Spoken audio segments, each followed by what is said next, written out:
돌리다가 이게 세 바퀴를 돌리는 게 아니라 돌리다가 정신을 쳐야 돼. 돌리면서 쳤지. 힘이 바로 들어가거나 돌리다가 누르고 들어가거나.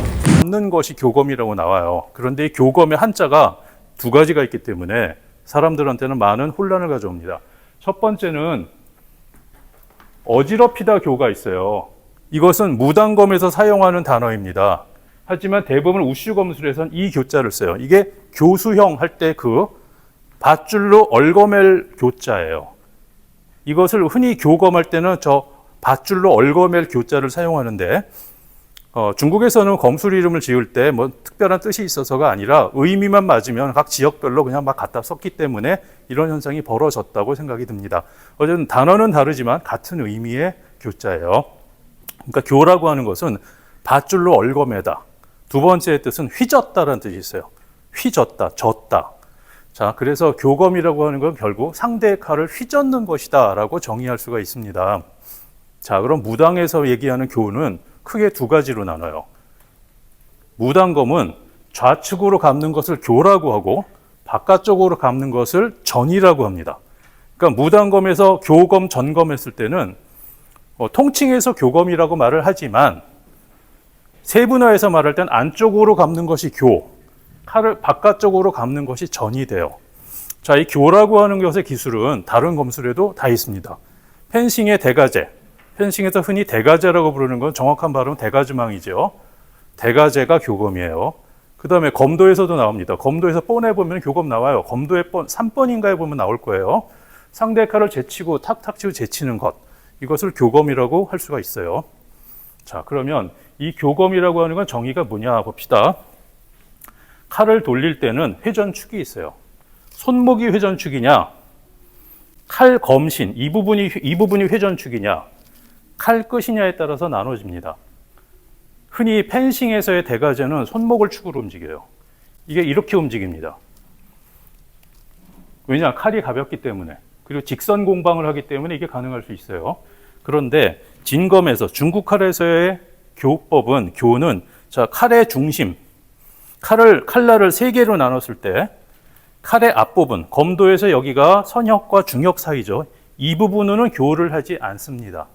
앞에 부분을 교를 하는 것이 아니라 3분의 2의 부분과 칼 아래쪽 부분, 이 중앙 부위로 교검을 하게 됩니다. 이 부분은 무당검의 문서에도 명확하게 기록이 되어 있어요. 교는 쌍원뿔이다. 쌍원뿔. 자, 보세요. 손목으로 교를 하게 되면 이렇게 움직이게 됐죠. 그럼 원뿔의 뾰족한 부분이 어디예요? 내 손목이 되겠죠. 그렇죠? 그러면 쌍원뿔이 아니에요, 이건. 쌍원뿔이라고 하는 거는 원뿔의 뾰족한 부분이 가운데에 있다는 뜻입니다. 칼이 이렇게 움직인다는 거예요. 다시 말해 세차 운동을 합니다. 칼이 이렇게 움직이게 되면 이 가운데 중심축으로 해서 양쪽이 원을 그리게 되죠. 자, 잘 기억을 해두세요. 쌍원뿔이 교검의 기본이에요. 그러면 손잡이를 쥔 나의 손이 움직일 때 칼 자루, 폰멜의 방향과 칼 끝의 방향은 정확하게 반대가 됩니다. 손이 올라갈 때 칼이 올라가지 않아요. 그렇겠죠? 반대가 되겠죠. 왜? 칼이 막대기니까. 자, 이렇게 움직이게 돼요. 나의 손의 움직임의 방향과 칼 끝의 방향은 정확하게 반대 방향으로 움직입니다. 이것을 이해하지 못하면 교검을 할 때 굉장히 많은 혼란을 가져올 수가 있어요. 자, 그럼 교검이라고 하는 걸 좀 더 얘기를 해봅시다. 교는 이 부분으로 움직인다고 했어요. 이 부분. 그런데 손이 움직일 때 세 가지 방법이 있어요. 첫째, 직교. 직교는 칼날이 위로 가는 것입니다. 여기도 써놨죠.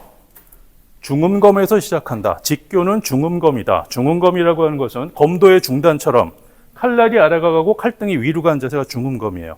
이 상태에서 하는 것이 직교입니다. 이것은 펜싱의 대가제와도 비슷하고 현대 스포츠 검도에서의 교검과도 거의 똑같아요.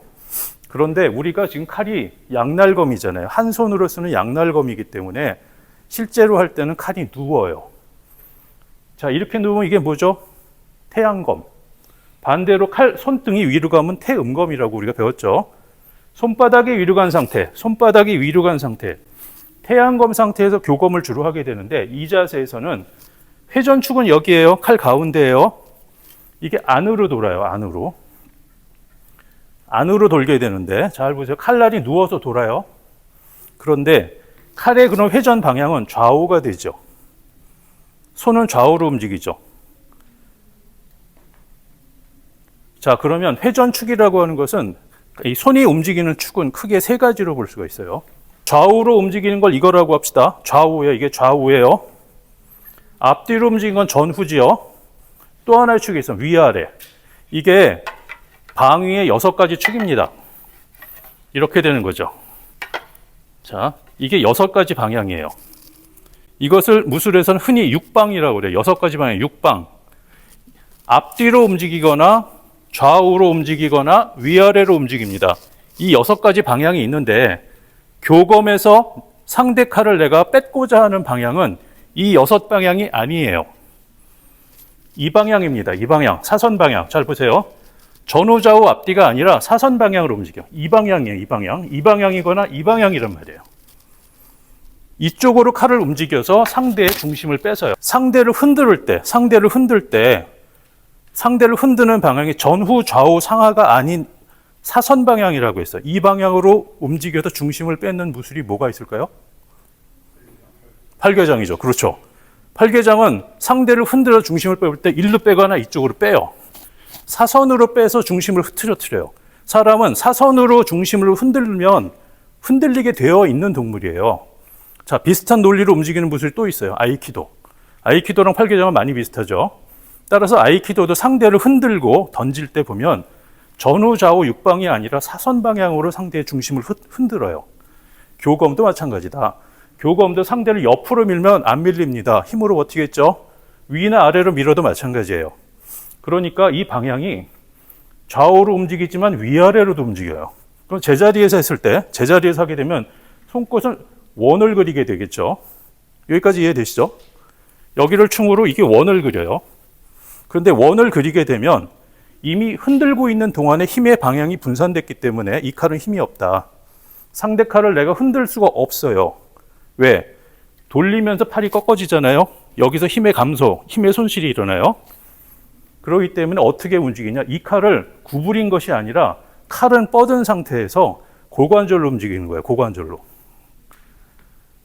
자, 이게 이렇게 되죠. 고관절로 움직이는 거예요. 칼이 안으로 들어올 때 고관절이 인아웃이 됩니다. 바깥으로 갈 때도 다시 인아웃이 일어나요. 칼이 이렇게 움직입니다. 천천히 해볼게요. 안쪽으로 올 땐 이렇게 움직이고 바깥쪽으로 할 때, 태음검일 때는 바깥쪽으로 돌게 되죠. 바깥쪽으로 돌아요. 칼이 여기서 돌아서 움직입니다. 자, 그러면 이 움직일 때 방향이 또 하나 있어요. 이 칼은 앞뒤로 움직이는 형태를 가지게 돼. 여기서 움직이는 게 아니고 움직이기 때문에 칼의 손잡이 부분, 코등이 부분은 앞뒤로도 움직이고 위아래로도 움직이게 돼요. 그러면 결국 이 모양이 뭘 그리게 되냐면 이 그림에 보시는 바와 같이 타원을 이루게 됩니다. 타원. 타원을 이뤄요, 이게. 불규칙한 타원을 이뤄. 제자리에서 도는 것도 아니고 앞뒤로 움직이는 것도 아니고 묘하게 사각으로 경사진 타원을 가지게 된다는 거예요. 이 상태가 됐을 때 검이 가장 힘을 받으면서 버티는 힘이 생겨요. 이 상태에서 이렇게 움직이게 되는 거예요. 기울어진 타원이 되는 거예요. 손의 모양이. 자, 이 원의 모양은 사람마다 다릅니다. 제가 관찰해 본 바에 따르면 교검은 문서화된 게 하나도 없어요. 중국에도 없고 어디에도 없습니다.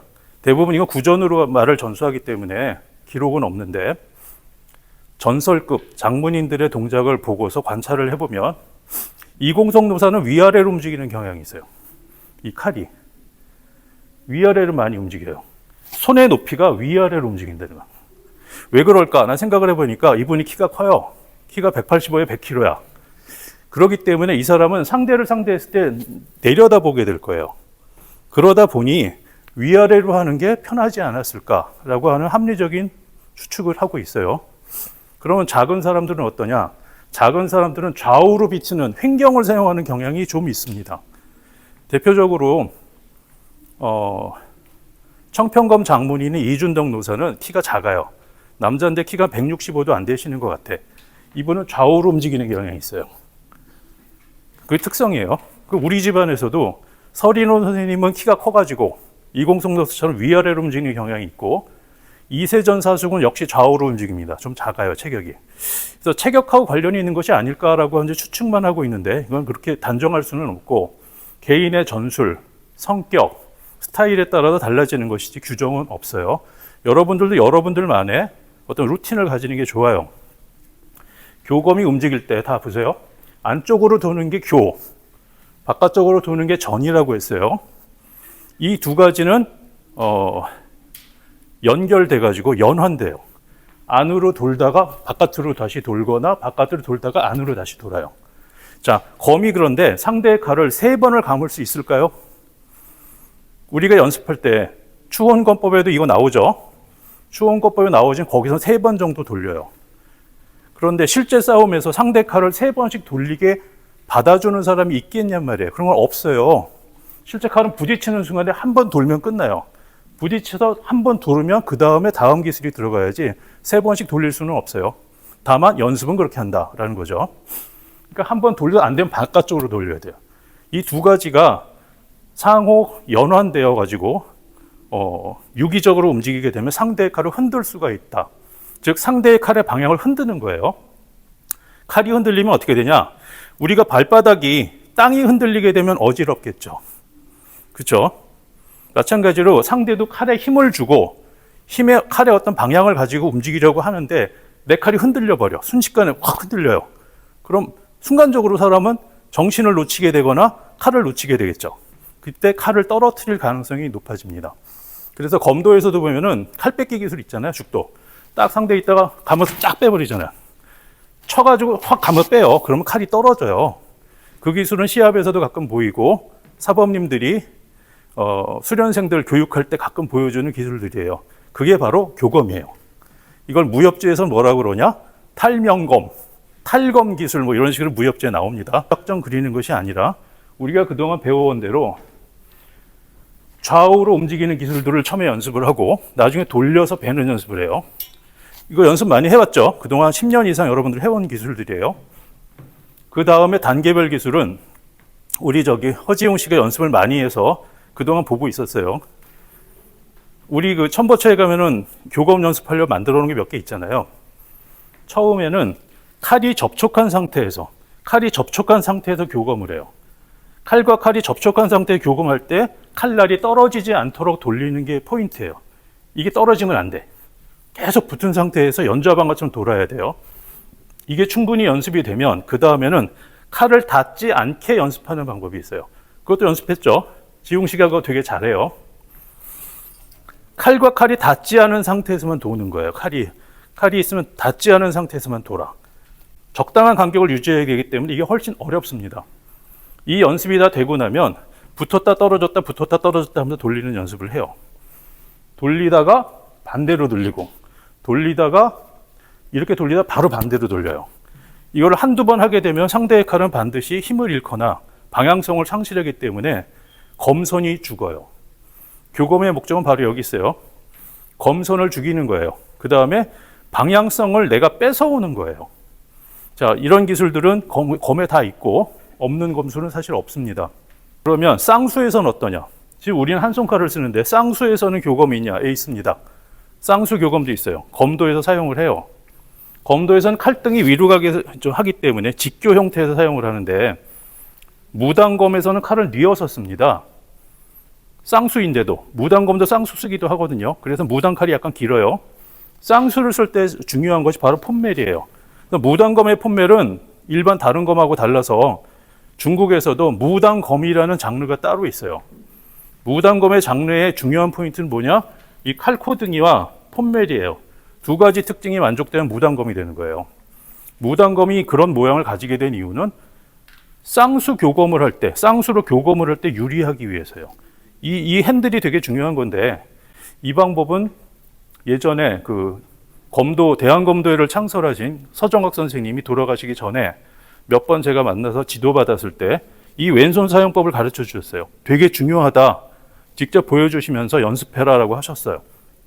이 기술은 아마 제 생각에는 일본의 음류계통 검술, 카게류 검술에서는 공통적으로 중요하게 생각하는 포인트인 것 같아요. 근데 이것은 무단검도 똑같아요.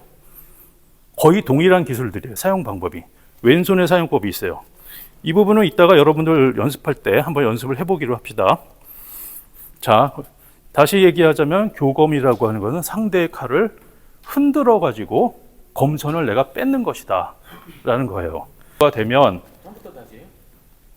좌우 좌우 이게 되면 나중에 이렇게 움직여요. 칼이 옆에 된 거예요? 옆에 된 거지. 칼이 얘는 이렇게 움직여요. 이게 극단적으로 움직이면 여기서 이렇게 움직이는 거죠. 이렇게 칼이 여기서 이렇게 움직인다고요. 이렇게.